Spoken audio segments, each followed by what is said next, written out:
अक्षर तालीम के जेर मातहत चलने वाले तालीमी अदारे इंडो उर्दू हाई स्कूल ने आज मौलाना अबुल कलाम आज़ाद की 104वीं यौम मिलादत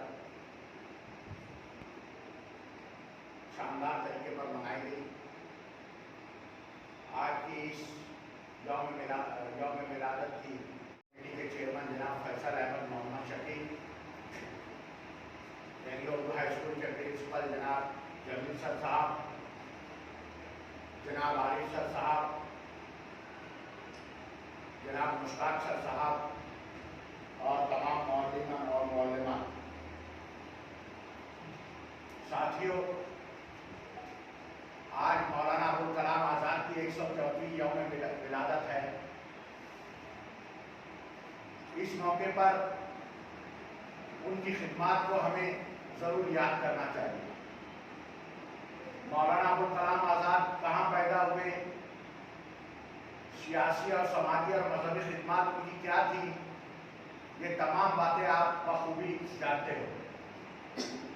मैं सिर्फ एक ही बात पर जोर दूंगा कि मौलाना अबुल कलाम बैक वक्त एक जय्यद आलिम, एक नामवर अदीब, एक मशहूर सियासतदान और एक अजीम फिलासफर थे।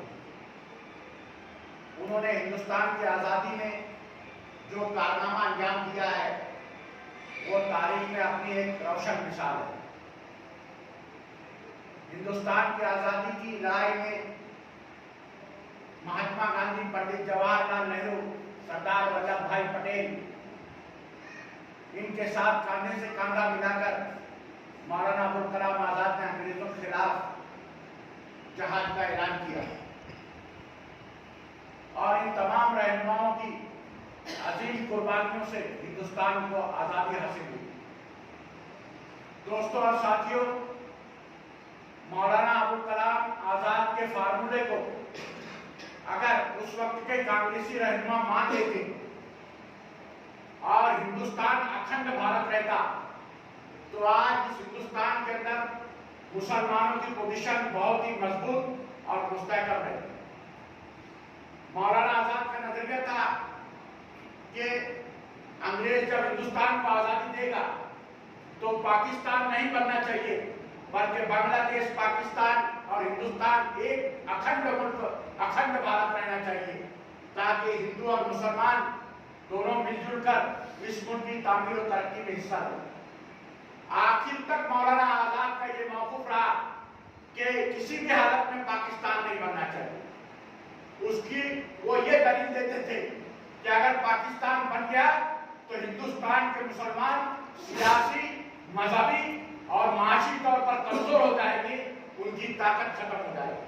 अगर अखंड भारत रहा, मुत्तहदा हिंदुस्तान रहा, तो हिंदू और मुसलमान मिलकर इस मुल्क की तामीर तरक्की में बराबरी से हाथ बढ़ाएंगे। लेकिन उनके फार्मूले को नहीं माना गया और हिंदुस्तान आखिरकार तकसीम हो गया। पाकिस्तान और हिंदुस्तान दो मुल्क 1947 में वजूद में आए। मुसलमानों के लिए पाकिस्तान, हिंदुओं के लिए हिंदुस्तान, दो मुल्क बनाए गए।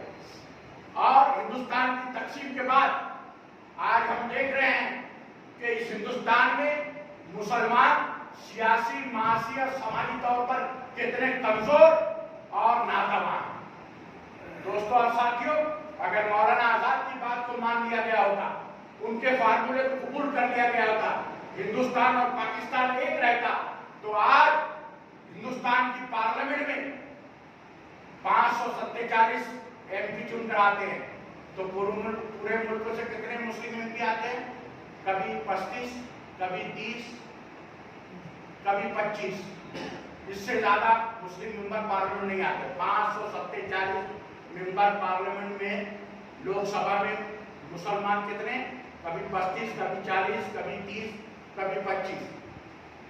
अब अगर कोई मसला आता है मुसलमानों के ताल्लुक से, तो वहां जो आवाज उठनी चाहिए वो इतनी ताकत से नहीं उठ पाती कि मुसलमानों के मसाइल को, मुसलमानों के प्रश्नों को हल किया जा सके। दबाव बनाने की जो पॉलिसी है वो आज हमारे हाथ में नहीं है। अगर मुत्तहदा हिंदुस्तान रहता, पाकिस्तान, भारत सब एक रहता, तो हिंदुस्तान की पार्लियामेंट में 250 मुसलमान 250, और मुसलमानों के किसी प्रश्न को हल करने का जब सवाल आता तो 250 मुस्लिम मेंबर पार्लियामेंट एक आवाज होकर जब हुकूमत पर दबाव बनाते तो मुसलमानों के प्रश्नों को, मुसलमानों की समस्याओं को, मुसलमानों के मसाइल को हुकूमत को हल करने पर मजबूर कर सकते थे। ये था मौलाना आजाद का ख्वाब मुत्तहिदा हिंदुस्तान का, लेकिन आज नहीं है।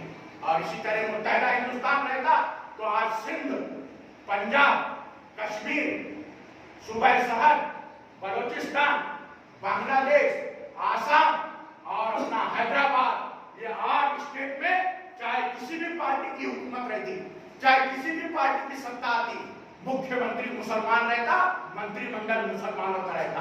उस राज्य में सब मुसलमान अपने अपने तौर पर राज करते और इधर बाकी रियासतों में हमारे हिंदू भाई राज करते। हिंदू और मुसलमान मिलजुल कर इस मुल्क की तामीर तरक्की में हाथ बढ़ाते हुए दोस्तों। लेकिन मौलाना आजाद का ये ख्वाब कितना चूर हो गया हिंदुस्तान और पाकिस्तान बनने के बाद।